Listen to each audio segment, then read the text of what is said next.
ഈശോ മിശിഹായ്ക്ക് സ്തുതിയായിരിക്കട്ടെ. പരിശുദ്ധ കന്യകമറിയത്തോടൊപ്പം 365 ദിവസം നമുക്ക് ഒരുമിച്ച് യാത്ര ചെയ്യാം. ഫെബ്രുവരി 16 വിലാപ കന്യക. 1600 അവസാനത്തിൽ തുർക്കികളുടെ ഭരണകാലത്ത് ഹംഗറിയുടെ തെക്കുകിഴക്കൻ പ്രദേശമായ സജോപൽഫാല എന്ന പട്ടണം നശിപ്പിക്കുകയും തരിശുഭൂമിയാക്കുകയും ചെയ്തു.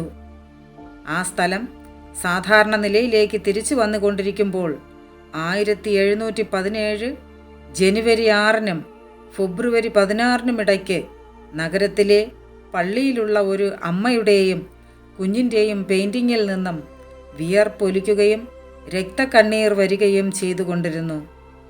ഇതിനെക്കുറിച്ച് പഠിച്ച ബിഷപ്പ് ഈഗറിലേക്ക് ആ ചിത്രം കൊണ്ടുപോകുകയും ഫ്രാൻസിസ്കൻ പള്ളിയിൽ പ്രതിഷ്ഠിക്കുകയും ചെയ്തു. അത് വിലാപകന്യകയുടെ വാർഷിക തീർത്ഥാടന തിരുനാളിന് ഉപയോഗിക്കുന്ന ചിത്രങ്ങളാണ്. കമ്മ്യൂണിസ്റ്റ് ഭരണസമയത്ത് ജനങ്ങളുടെ വിശ്വാസം നഷ്ടപ്പെട്ടപ്പോൾ 1969 ഒരു സന്യാസി പെസ് രൂപതയിലെ ഒരു പള്ളിയിലേക്ക് ശരിക്കുള്ള കരയുന്ന രൂപം സുരക്ഷിതമായി സൂക്ഷിച്ചു വച്ചു. 256 വർഷങ്ങൾക്ക് ശേഷം 1973 കരയുന്ന മാതാവിൻ്റെ രൂപം വിസിറ്റേഷൻ പള്ളിയിലേക്ക് മാറ്റുകയും ചെയ്തു.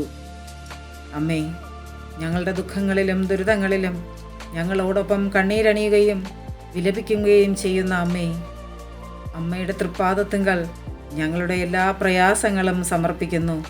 ഞങ്ങളെ അനുഗ്രഹിക്കണമേ. Ave Maria.